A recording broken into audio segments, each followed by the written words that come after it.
संघानां रसानां छन्दसामपि मंगलानां च कर्तारौ वन्दे वाणी विनायकौ ध्येयं सदा परिभवग्नमभीष्टदोहम् तीर्थास्पदं शिवविरञ्चिनुतं शरण्यम् भृत्यातिहं प्रणतपालभवाभिपूतम् वन्दे महापुरुषते भूमि पर हनुमानगढ़ी परिसर में बहुत बड़ा विशाल पांडाल हमारे भारतवर्ष नीलाम्बुजश्यामलकोमलाङ्गम् सीता समारोपितवामभागम्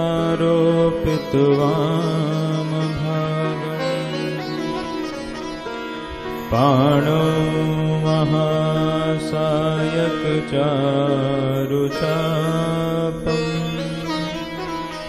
नमामि रामं रघुवंशनाथम्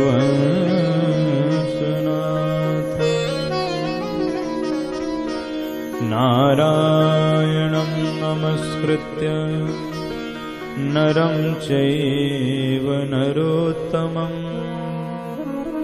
देवीं सरस्वतीं व्यासं ततो जय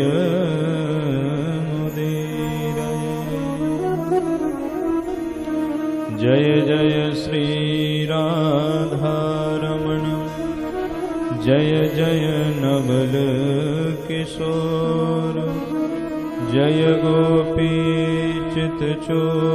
प्रभु जय जय माखन चोर। बोल वृंदावन बिहारी लाल की जय। श्रीमद्भागवत महापुराण की जय। परात्पर परब्रह्म परमात्मा भगवान बालकृष्ण के पावन श्री चरणों में हम सब कोटि कोटि प्रणाम निवेदित करते हैं। ठाकुर जी की अहेतु की कृपा से नैमिषारण्य तीर्थ में श्री हरे राम हरे कृष्ण सत्संग सेवा समिति के तत्वावधान में हमारे परम आत्मीय पंडित श्री आशीष शास्त्री जी, जिनके माध्यम से इस दिव्य कथा का आयोजन हुआ। हमारी इस कथा के मुख्य यजमान श्री प्रभुदयाल केडिया जी, जो हैदराबाद से हैं। इस कथा के संयोजक श्री सतीश शास्त्री जी एवं प्रबंधक श्री पंडित अमरनाथ शास्त्री जी तथा इस आयोजन की शोभा बढ़ा रहे हमारे विप्रजन, उपस्थित सभी संत एवं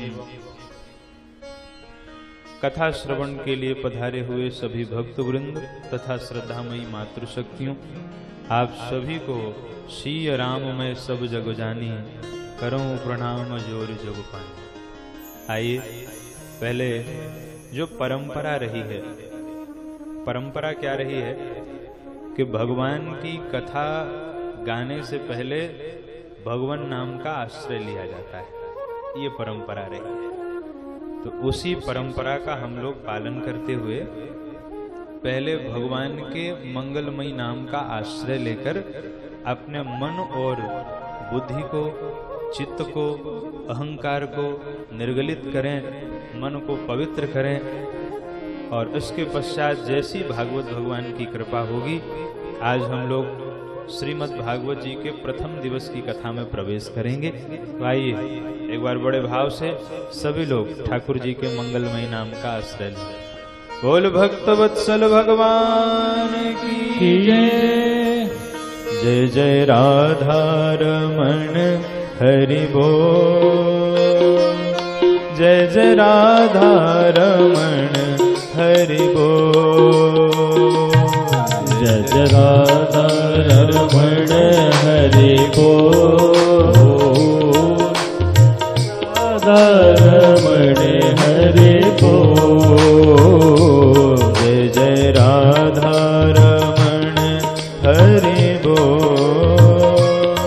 जय जय राधा रमण हरि बोल। जय जय राधा रमण हरि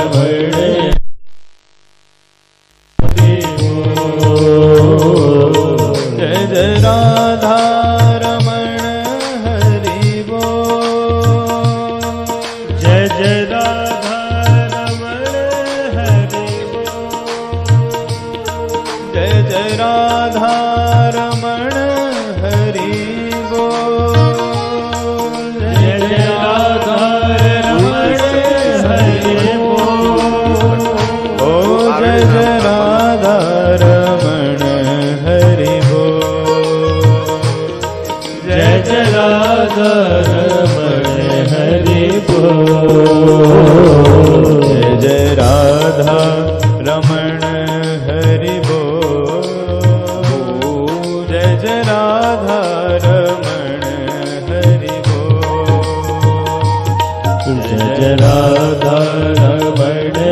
हरि बोल।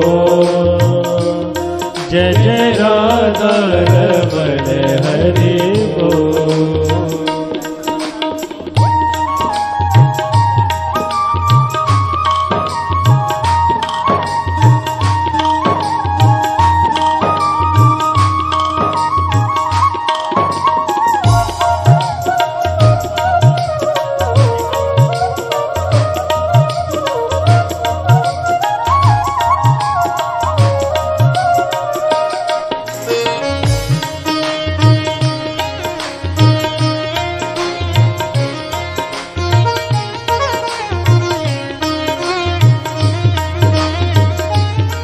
जय जय राधा रमण हरि बोल। जय जय राधा रमण हरि बोल। जय जय राधा रमण हरि बोल। जय जय राधा रमण हरि बोल। जय जय राधा रमण हरि बोल। जय जय राधा रमण हरि बोल। जय जय राधा रमण हरि बोल। जय जय राधा रमण हरि बोल। जय जय राधा रमण हरि बोल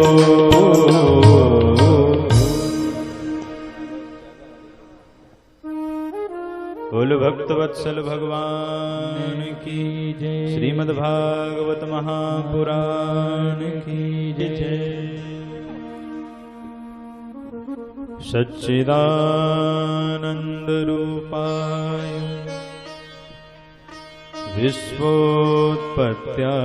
विश्वोत्पत्त्यादिहेतवे तापत्रय विनाशाय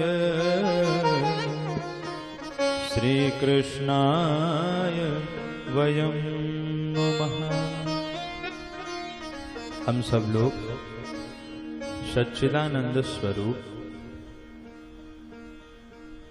जो इस विश्व की उत्पत्ति, पालन और संहार के कारण हैं, जो हमारे तीनों तापों का नाश करने वाले हैं, ऐसे परब्रह्म परमात्मा भगवान श्री कृष्ण का हम सब ध्यान करते हैं, हम सब उनके श्री चरणों में सादर प्रणाम निवेदित करते हैं। भगवान कैसे हैं? सच्चिदानंद रूपाय चिदानंदमय देह तुम्हारी। चित्रकूट के निकट जब भगवान श्री राम वाल्मीकि आश्रम में गए थे तो वाल्मीकि जी ने भगवान से क्या कहा था? चिदानंदमय प्रभु, आपका ये जो बपू है ये पांच भौतिक नहीं है। आपका जो यह बपू है ये तो चिदानंद में देह तुम्हारी, विगत विकार जान अधिकारी। सामान्य पुरुष आपके इस दिव्य बपू के ज्ञान को प्राप्त नहीं कर सकता। जो अधिकारी होंगे उन अधिकारियों को ही पता चलेगा कि आपका जो यह बपू है यह हम लोगों के जैसा पांच भौतिक पंचभूतों से निर्मित नहीं है। यह आपका जो शरीर है चिदानंद में सच्चिदानंद रूपाय। ठाकुर जी का विग्रह है। ब्रह्मा जी ने भी स्तुति में कहा, स्वेक्षामयस्य न तु भूतमयस्य कोपि। हे प्रभु, आपका ये जो शरीर है ये अपनी स्वेच्छा से आप निर्मित करते हैं, पर ये पंचभूतों का संघात मात्र नहीं है, ये सच्चिदानंद स्वरूप है। हमारी देह में और भगवान की देह में क्या अंतर है? हमारी देह पंचभूतों से बनी है। पृथ्वी, जल, अग्नि, वायु और आकाश, पांच भूतों से बनी है और उन्हीं पांच भूतों में ये मिल जाती है। तो हमारी देह पांच भौतिक है। इसीलिए तो मानसकार ने कहा, भगवान श्री राम का वाक्य है, छित जल पावक गगन समीरा, पंच रचित अति अधम शरीरा। अरे राम राम, हमारा जो ये शरीर है ये तो बड़ा अधम है, अति अधम, पंच रचित अति अधम शरीरा। पर मानसकार ने एक बात और भी कही है, नर तन सम नहीं कवन्यु देहि। कहिए कि नहीं कहिए? नर तन माने मानव शरीर, नर तन सम नहीं कवन्यु देहि। अजीव चराचर जाचत तेहि। अब आनंद लीजिए। एक और कह रहे हैं मानव शरीर अधम है, एक और कह रहे हैं मानव शरीर पावन है, एक और कह रहे हैं मनुष्य शरीर सबसे अधम है, अति अधम, एक और कह रहे हैं मनुष्य शरीर सबसे पावन है। तो क्या माना जाए? ये शरीर अधम है कि पावन? फिर इसका उत्तर मिलता है उत्तरकांड। सबका उत्तर उत्तरकांड में ही। सोई पावन सोई सुभग शरीरा, वही उसी का शरीर पावन है, उसी का शरीर सुंदर है। जेतन पाई भजिय रघुवीरा, सोई पावन। संकेत समझिए, हम लोग आज नैमिषारण्य धाम में श्री हनुमान जी महाराज के चरणों में बैठकर श्री हरे राम हरे कृष्ण सेवा समिति के तत्वावधान में आज इस तीर्थ में बैठकर भागवत सुन रहे हैं। तो आप ये मान लीजिए कि हमारा शरीर आज अधम से पावन हो गया है, आज परम पावन। जो मानव शरीर पाके हरि का भजन नहीं करते उनकी देह अधम है, और जो मानव का देह पाके हरि का भजन करते हैं उन्हीं का शरीर पावन है, उन्हीं का शरीर परम पावन है। इसलिए मानस में दो बातें आई, एक और कहा ये शरीर अधम है, एक और कहा ये शरीर पावन है। जो पूछा गया कि क्या कहें, क्या समझें, कहा भैया जो भजन न करे उसका देह तो अधम है, लेकिन जो नैमिषारण्य जैसे तीर्थ में भागवत श्रवण करने के लिए आ जाए, ये मानना चाहिए कि उसी की जो देह है वह पावन है। और आप ऐसे भक्तों को देख करके देवता लालायित होते हैं कि अगर हमको भी अवसर मिलता तो हम भी मनुष्य बन जाते, और मनुष्य बन करके नैमिषारण्य की भूमि में बैठ करके हमको भी भागवत सुनने का सौभाग्य प्राप्त हो जाता। देवता भी लालायित होते हैं। देवता क्यों लालायित होते हैं? आपके मन में ये बात आई कि नहीं? देवता क्यों लालायित होते हैं भाई? मनुष्य बनने के लिए। हाँ, अच्छा एक बात ईमानदारी से पूछूं मैं आपसे, शरीर किसका सुंदर है, मनुष्य का कि देवताओं का?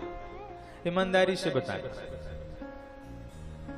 हाँ, आप लोग ठीक समझ रहे हैं, देवताओं का शरीर, देवताओं का, क्योंकि उनके शरीर में मल मूत्र का विकार भी नहीं है, उनको तो बुखार भी नहीं होता। हमको तो कभी बुखार हो जाता है, कभी खांसी आती है, कभी कुछ होता है, कभी। उनके शरीर में कोई विकार नहीं है, उनको तो बुढ़ापा भी नहीं आता। हमारे तो शरीर में झुर्रियां पड़ जाती हैं एक समय के, जो खूब क्रीम पाउडर लगाओ एक समय के बाद झुर्रियां पड़ जाती हैं। तो देवता मनुष्य क्यों बनना चाहते हैं, कभी इस पर आपने विचार किया? जब उनका देह हमसे सुंदर, उनकी भाषा हमसे सुंदर, देव भाषा, हम तो सामान्य भाषा बोल रहे हैं, वो तो देव भाषा। उनका आहार विहार हमसे सुंदर, अमृत पान करने वाले वो देवता, सतत ठाकुर जी का सानिध्य पाने वाले वो देवता, वो मनुष्य क्यों बनना चाहते हैं? कहा इसलिए पारसमणि होती है ना, पारसमणि को अगर चांदी से स्पर्श कराया जाए तो कोई परिवर्तन नहीं होगा, पर लोहे का स्पर्श करा दिया जाए तो लोहा जो है वह सोना बन जाता है, ऐसा संत कहते हैं। तो देवताओं का शरीर तो चांदी के जैसा है, उसमें परिवर्तन की कोई संभावना नहीं है, पर हमारा शरीर लोहे के जैसा है। अगर हमें सत्संग रूपी पारसमणि मिल गई तो हम सोना बन जाएंगे, वो चांदी के चांदी ही रहेंगे, पर हम लोहे से सोना बनने की सामर्थ्य रखते हैं। इसीलिए वो देवता भी मनुष्य बनना चाहते हैं कि मनुष्य बन जाओगे तो हो सकता है वो सीढ़ी सीधे पहुंचा दे ऊपर। सांप सीढ़ी वाला खेल खेला है, सांप सीढ़ी वाले खेल में एक सीढ़ी ऐसी होती है कि उस पर चढ़ जाओ तो सीधा ही पहुंचा देती है ऊपर। आपसे कुछ लोग ऊपर भी होंगे, वो धीरे धीरे आगे बढ़ेंगे, कोई सांप काटेगा नीचे आएंगे, फिर आगे बढ़ेंगे, और आप नीचे से सीधे छलांग लगाएंगे और बड़ी वाली सीढ़ी अगर मिल गई तो सीधे आपको पहुंचा देगी ऊपर। तो यही है सत्संग की महिमा। इसीलिए देवता भी मनुष्य बनना चाहते हैं, तो हमको भी अपनी देह को पावन करना है कथा सुनकर। तो हमारा देह पंच भौतिक पंचभूतों से बना है, पर भगवान का जो देह है वो सच्चिदानंद रूप है। सच्चिदानंद रूपाय विश्वोत्पत्त्यादि हेतवे, भगवान इस विश्व की उत्पत्ति, पालन और संहार के कारण है। तापत्रय विनाशाय श्री कृष्णाय वयं नमः। अच्छा, भगवान वेदव्यास जी इस दिव्य ग्रंथ को लिख रहे हैं, गणेश जी लिख रहे हैं, वो बोल रहे हैं, उनको अहम कहना चाहिए था कि वयम कहना चाहिए था। अहम माने हुआ मैं, वयम माने हम। ये कहना चाहिए था अहम नमः, मैं प्रणाम करता हूं।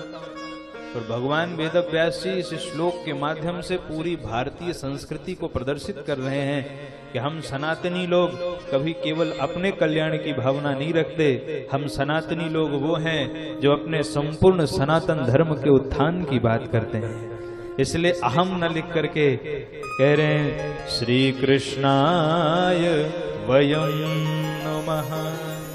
हम सब भगवान श्री कृष्ण के चरणों में प्रणाम करते हैं, हम सब भगवान कृष्ण के श्री चरणों में प्रणाम करते हैं। ये दिव्य भावना है। श्री कृष्णाय वयं नमः। अब भागवत जी का शुभारंभ हो रहा है। कहां से शुभारंभ हो रहा है? अभी कथाओं में जब हम लोग भागवत जी की कथा कहते थे तो कहते थे नैमिषारण्य की पावन भूमि पर भागवत जी का शुभारंभ हो रहा है। और आज ठाकुर जी की कृपा देखिए कि नैमिषारण्य की पावन भूमि में बैठ करके और ये कथा गाने का सौभाग्य प्रभु की कृपा से मिल रहा है। ये कितना बड़ा सौभाग्य है। नैमिष की भूमि पर बैठे और इस दिव्य भूमि पर बैठ करके जो साधकों को सिद्धि का दान करने वाला है, मैं आप सबको एक विश्वास दिला रहा हूं, अगर मन में कोई कामना हो, आप इस दिव्य भूमि पर बैठे हैं, उस कामना को मन में ला करके अगर आप 7 दिन तक भागवत की कथा सुन लेंगे तो भागवत भगवान और नैमिष की इस भूमि का प्रताप है कि आपकी वो सब मनोकामनाएं पूर्ण हो जाएंगी। सब मनोकामनाएं। ये बात मैं नहीं कह रहा हूं, ये बात गोस्वामी तुलसीदास जी ने कही।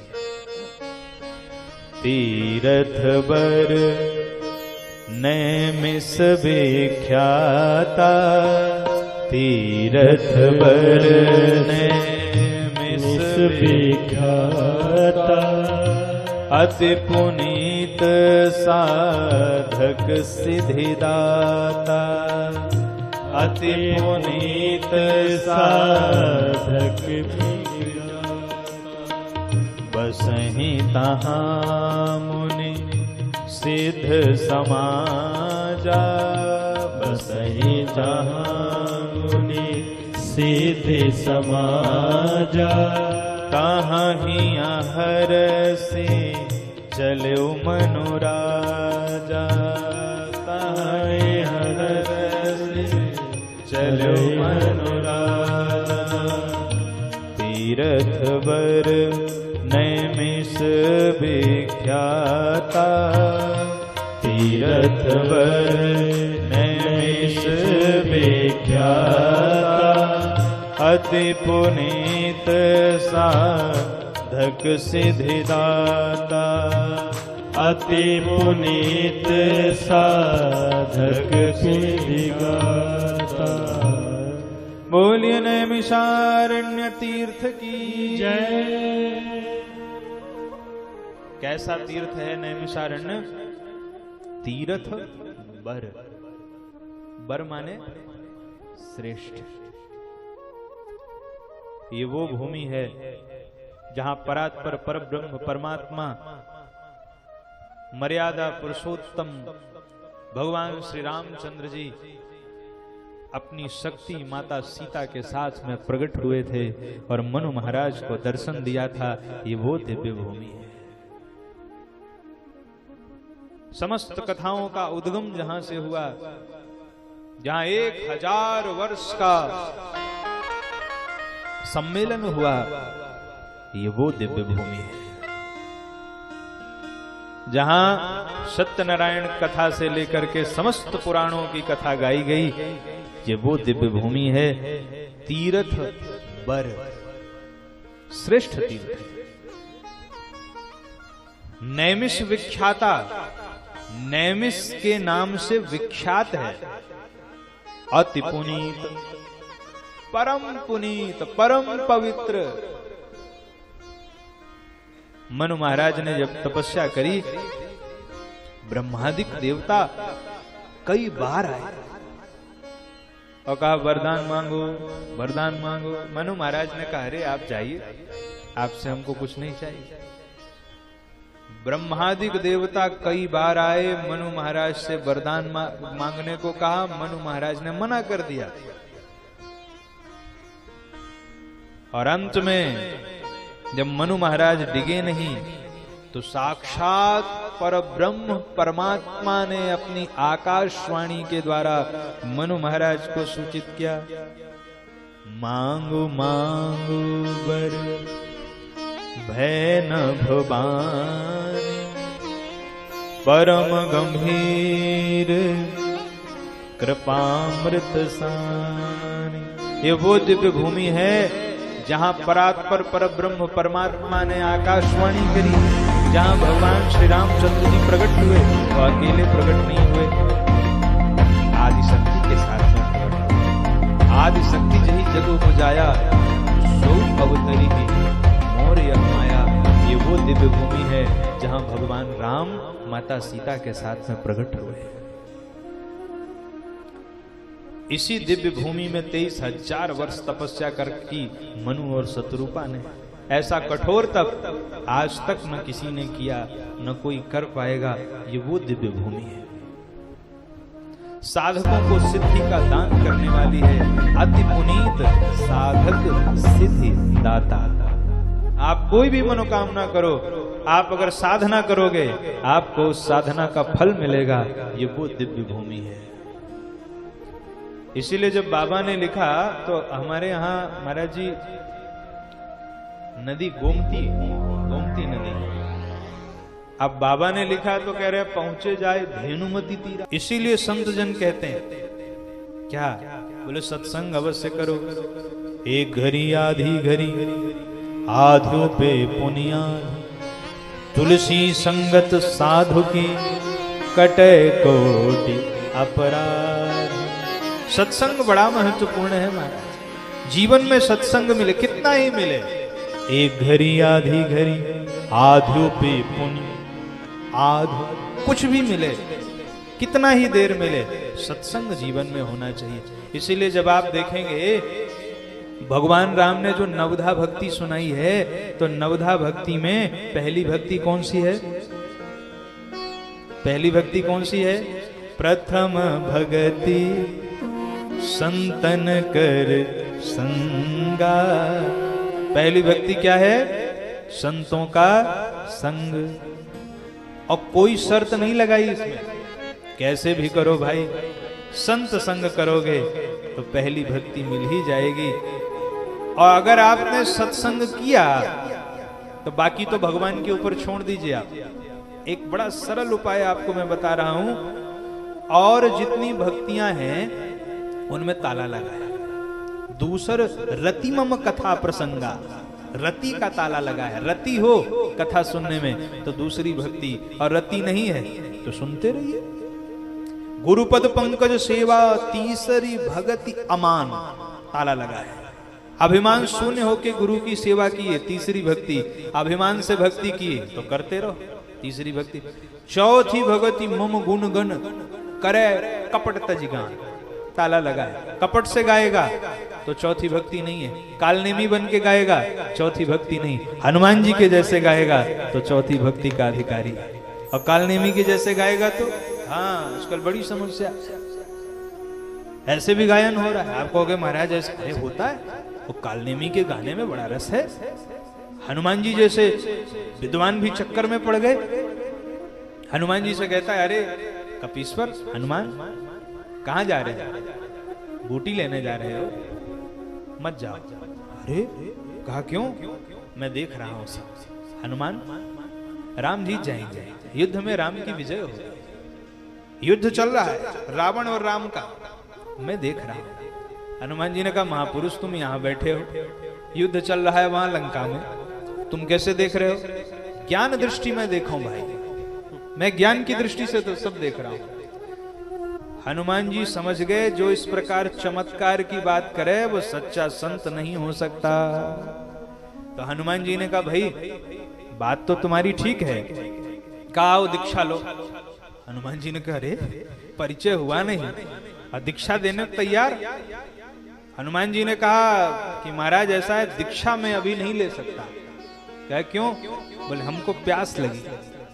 हनुमान जी ने सोचा जरा इनकी परीक्षा लेके देखूं कि सच्चे संत हैं कि नहीं। तो हनुमान जी ने कहा अभी मैं दीक्षा नहीं ले सकता, अभी प्यास लगी है। लो कमंडलू। हनुमान जी समझ गए अगर ये सच्चा संत होता तो अपना कमंडलू आगे नहीं बढ़ाता, और ये कमंडलू आगे दे दिया। अरे जो सच्चा संत होगा वो दंड और कमंडल देगा किसी को? किसी को नहीं दे सकता, और ये दंड कमंडलू आगे कर रहा है। लो भाई पानी पियो। हनुमान जी समझ गए सच्चा संत नहीं है। हनुमान जी ने कहा इधर मैं सरोवर में प्यास बुझा के आ रहा हूँ, आप यहीं रुकिए। वो तो मगरी का उद्धार करना था, इसलिए हनुमान जी गए। जान तो सब पहले ही गए थे, पर हनुमान जी लौट के आए। कहा आओ आओ दीक्षा लो, दीक्षा लो, आओ कान फूंकू तुम्हारा। हनुमान जी कहे काम करिए गुरु जी। कहा क्या? कहा दीक्षा बाद में लूंगा, पहले गुरुदक्षिणा ले लीजिए हमसे, पहले गुरुदक्षिणा ले लीजिए। कहा अच्छा गुरुदक्षिणा पहले दोगे? कहा हाँ। कहा ठीक है कोई बात नहीं, दीक्षा बाद में दे देंगे। हनुमान जी ने कहा बाद में बचोगे तब तो दोगे। हनुमान जी ने पूंछ बढ़ाई अपनी, और जो लपेट के और पटका, सोई गोविंदाय नमो नमः। मैं संकेत सिर्फ इतना करना चाहता हूं, जो मंच पर बैठ करके मन की बातें करें, जो मंच पर बैठ करके चमत्कार की बातें करें, उनको सच्चा संत नहीं समझना चाहिए। सच्चा संत वह होगा जो मंच पर बैठकर मन की नहीं, मंच पर बैठकर शास्त्र की बात करेगा, भगवान की बात करेगा, वो सच्चा कथावाचक होने का अधिकारी है। आज एक परंपरा बड़ी विचित्र चल पड़ी। आज सवेरे बच्चे हमको एक वीडियो लाके दिखा रहे थे, देखा क्या कहें। पहले कथावाचक छिपते थे और कथा को प्रकट करते थे, बिना तर्क तथ्य के मैं कोई बात नहीं रखता। हनुमान जी कथावाचक हैं, कथा कैसे सुना रहे हैं। तरु पल्लव मह रहा लुकाई, रामचंद्र गुण वर्णय लागा। कथा प्रकट कर रहे हैं, अपने को छिपा रहे हैं। आज थोड़ी परंपरा बदल गई, आज लोग कथा को छिपाने लगे और अपने को छपाने लगे। बड़ा बेस और ऐसा ऐसा ऐसा।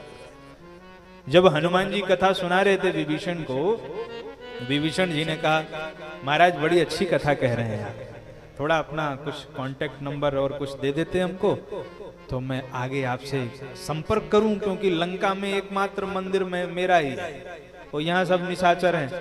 कभी अगर कोई ऐसा आयोजन आपके मुख से करवाना हो। हनुमान जी ने कहा मेरा नाम? तो बोले हाँ। कहा मेरे नाम के चक्कर में मत पड़ो। अरे कहा महाराज इतने बड़े संत हो के नाम नहीं बताओगे?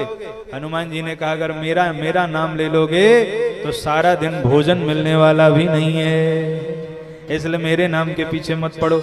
नाम तो केवल परमात्मा का ही लेने योग्य है, मेरे नाम के पीछे क्या पड़ोगे?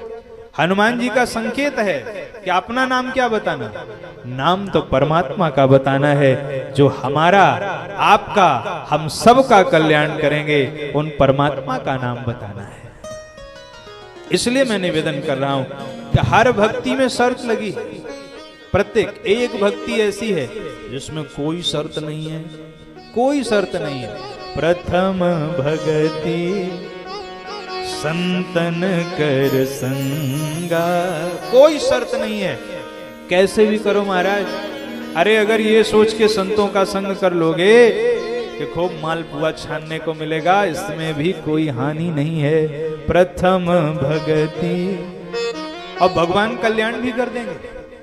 देखिए सत्संग करने के बाद विवेक होगा, वैराग्य होगा, अनुराग होगा, वो तो दूर की बात है। बड़े ध्यान से सुनिएगा मेरी बात। सत्संग करने से विवेक होगा, वैराग्य होगा, अनुराग होगा, भगवान मिलेंगे, वो लंबा क्रम है।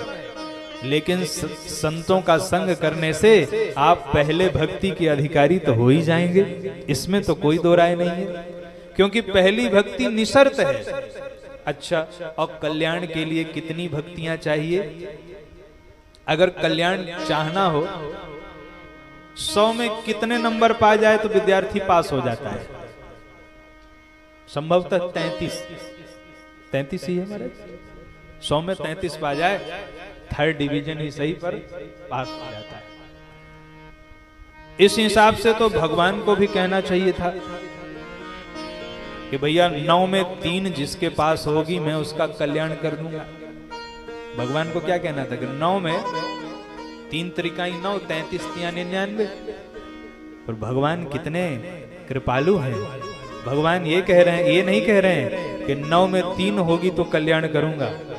भगवान ये कह रहे हैं कि नवमः एक जिनके होई, नवमः एक जिनके होई, नारी पुरुष सच राचर कोई, नारी पुरुष सच राचर कोई, सोई भामिनी अति सय प्रिय मोरे, सोई भामिनी अति प्रिय मोरे, सकल प्रकार भगति दृढ़ तोरे, ओ सकल प्रकार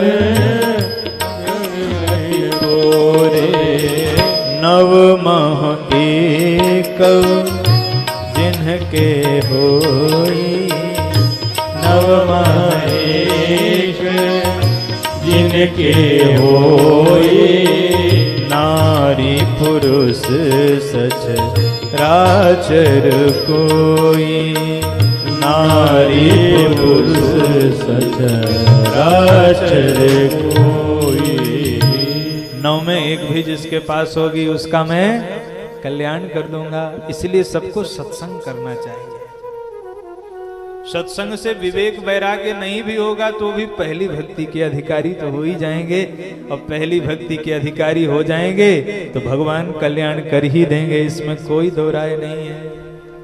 इसलिए सत्संग करें और सबको करना चाहिए सत्संग। एक साधक बड़ा सुंदर कह रहा है, बोल भक्त वत्सल भगवान की जय। मुप चढ़ो श्याम को रंग, गई सत्संग में सखी।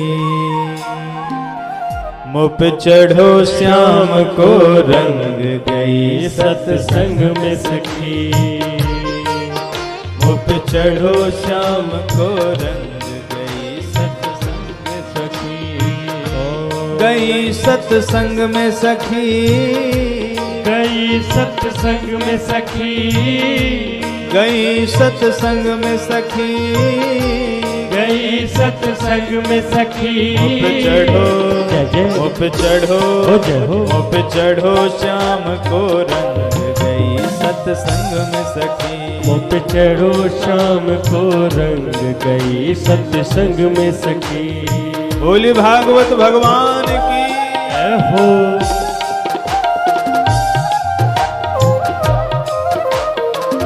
दोनों हाथ उठा करके तालियों की सेवा जय जय।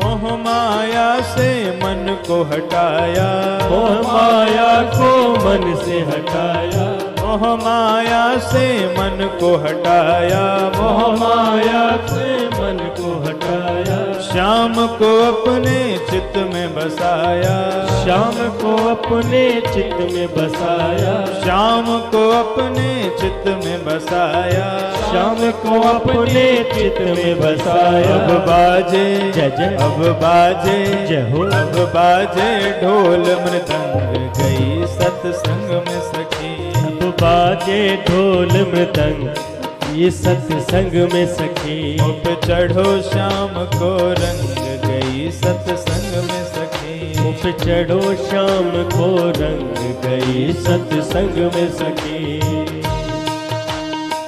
जय हो।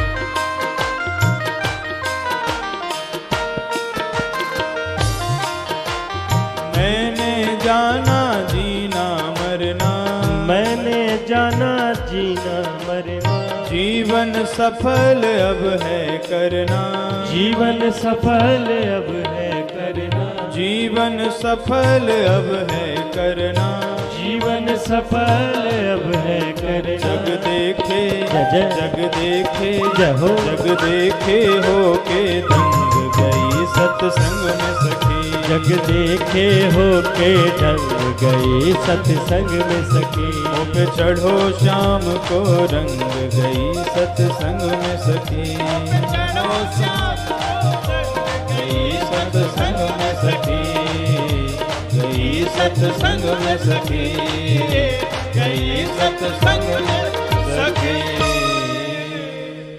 बोले श्रीमद् भागवत महापुराण की जय, भक्तवत्सल भगवान की जय। सत्संग की बड़ी महिमा है। आज कथा का प्रथम दिवस है। हम लोगों ने भागवत भगवान की महिमा को श्रवण किया। भागवत जी की महिमा का गान हम वाणी से नहीं कर सकते। यह सुरतरु की छाया है।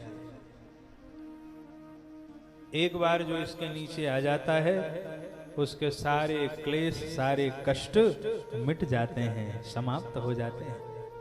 ऐसी भागवत जी का आज से शुभारंभ हुआ है। तो आज हम लोगों ने कथा का प्रारंभ किया है। आज थोड़ा सा विलंब हुआ, जो कि स्वाभाविक है। ठाकुर जी की कथा में उत्साह होता है। भगवान की कार्यक्रम में सबसे ज्यादा जिस चीज की आवश्यकता है वो है उत्साह। और उत्साह में, उमंग में समय का कोई ध्यान रहता नहीं। बड़े बड़े महापुरुषों को नहीं रहता, हम लोग तो फिर भी सामान्य मानवी हैं। भगवान राम का प्रागट्य हुआ, मास दिवस कर दिवस बा मरम न जाना, तो 1 महीने का दिन हो गया। अब जब वो भगवान सूर्य, जिनको दिनकर कहा जाता है, जिनसे ही समय चलता है, सूर्योदय सूर्यास्त, जब वो ही उत्साह में विलंब कर देते हैं तो हम लोग करें तो कौन सी बड़ी बात। होना ही चाहिए उत्साह। प्रभु के कार्यक्रम में उत्साह की बड़ी आवश्यकता है। देखिए, हम लोग ये जो अनुष्ठान करते हैं, जो आयोजन करते हैं, कल मैं आपको इसका विस्तार से वर्णन करके सुनाऊंगा। लेकिन आज एक संकेत करता हुआ चल, भागवत जी का आयोजन कैसे करना चाहिए। उत्साह से।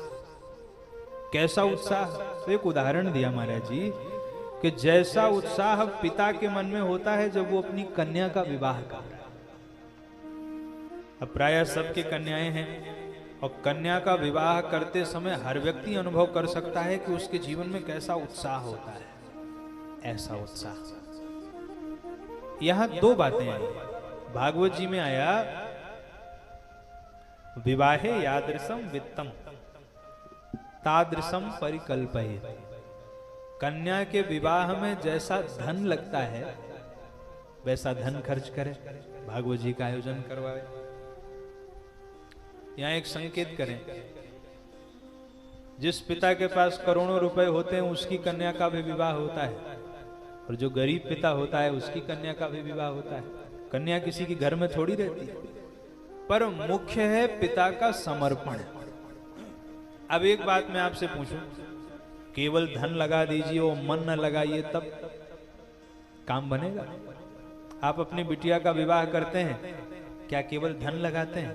नहीं, धन भी लगाते हैं, मन भी लगाते हैं। जब कन्या का विवाह होता है तो 1 महीने पहले से हम कहते थे, भैया 1 महीने तो बात मत करना, बिटिया का विवाह है, इसके बाद जो होगा होगा। कितना मन लगता है बताओ। तो शिव पुराण में महाराज जी एक श्लोक आया, विवाहे यादृशम चित्तम तादृशम कार्यमेव हि। विवाह में जैसा मन लगता है वैसा मन लगाए। दोनों को मिलाइए, शिव पुराण को मिलाइए और भागवत कथा को मिलाइए। तो निष्कर्ष क्या निकला? भागवत जी में लिखा विवाह में जैसा धन लगता है और शिव पुराण में लिखा विवाह में जैसा मन लगता है। आप दोनों को ले लीजिए। कन्या के विवाह में धन भी लगता है, मन भी लगता है। इसी प्रकार भागवत जी के अनुष्ठान में, भागवत जी के आयोजन में हमको धन तो लगाना ही है, लेकिन धन के साथ साथ मन भी लगाना है, तो निश्चित रूप से हमारा परम कल्याण हो जाएगा।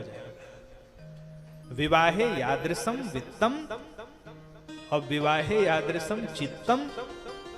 विवाहे यादृशम वित्तम और फिर धन कर लीजिए, विवाहे यादृशम चित्तम और बराबर करके लिख लीजिए कि भैया इतना कर लिया तो मोक्ष की प्राप्ति तो पक्की है। तो 7 दिन तक मन भी लगाना है, धन तो लगेगा स्वाभाविक है, पर मन लगाना है। धन तो अपने आप लग जाएगा, मन लगाना पड़ेगा, दोनों की आवश्यकता है। आनंद से हम लोग ये अनुष्ठान, हमारे विप्रदेव सब पाठ कर रहे हैं।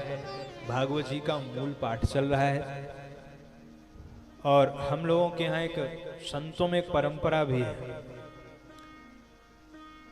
पाठ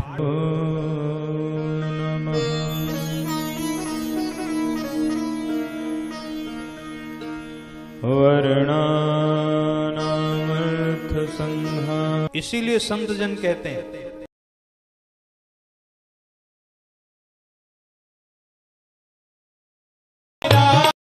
हमारो धन राधा श्री राधा श्री राधा।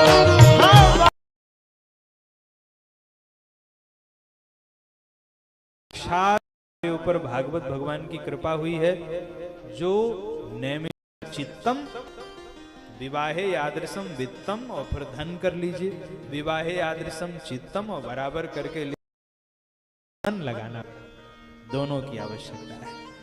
आनंद से हम लोग ये अनुष्ठान, हमारे विप्रदेव सब पाठ कर रहे हैं।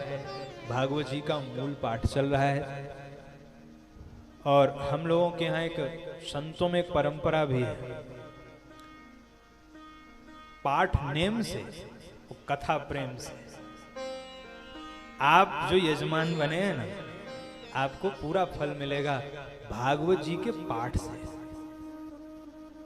और आपकी भगवान के चरणों में प्रीति होगी भागवत जी की कथा सुनने से। तो दोनों हो रहा है। विप्रदेव सब इतने प्रेम से अनुष्ठान कर रहे हैं, पाठ कर रहे हैं, ठाकुर जी की कथा भी चल रही है। तो इस दिव्य भूमि में हम लोग यह अनुभव करें कि साक्षात हमारे ऊपर भागवत भगवान की कृपा हुई है, जो नैमिषारण्य तीर्थ में आकर के हम सबको भागवत जी कहने और सुनने का सौभाग्य प्राप्त हो रहा है। जहां पर सूत जी ने शौनकादि 88,000 ऋषियों को कथा सुनाई, उस दिव्य भूमि में बैठ करके हम और आप भागवत जी का सत्संग लाभ ले रहे हैं। तो आज की कथा को यहीं पे विश्राम देते हैं कि आप सबके प्रसाद और का भी समय हो रहा है। तो थोड़ी देर ठाकुर जी के मंगलमय नाम का आश्रय लेंगे, उसके पश्चात फिर हम लोग क्रम से आरती प्रसाद लेंगे। सभी लोग भाव से भगवान के मंगलमय नाम का आश्रय लें। बोल भक्त वत्सल भगवान की जय। हमारो धन राधा श्री राधा श्री राधा, हमारो धन राधा श्री राधा श्री राधा, हमारो धन राधा श्री राधा श्री राधा, हमारो धन राधा श्री राधा श्री राधा, परम धन राधा राधा राधा राधा राधा, परम धन राधा राधा राधा राधा राधा, जीवन धन राधा राधा राधा राधा राधा, जीवन धन राधा राधा राधा राधा राधा, हमारो धन राधा श्री राधा श्री राधा, हमारो धन राधा श्री राधा श्री राधा, लटोरे मन राधा राधा राधा राधा राधा, रटोरे मन राधा राधा राधा राधा राधा, जपो रे मन राधा राधा राधा राधा राधा, जपो रे मन राधा राधा राधा राधा राधा, बरसाने वाली राधा श्री राधा श्री राधा, बरसाने वाली राधा श्री राधा श्री राधा, हमारो धन राधा श्री राधा श्री राधा, हमारो धन राधा श्री राधा श्री राधा, हमारो धन राधा राधा राधा राधा राधा, हमारो धन राधा राधा राधा राधा राधा, हमारो धन राधा राधा राधा राधा राधा,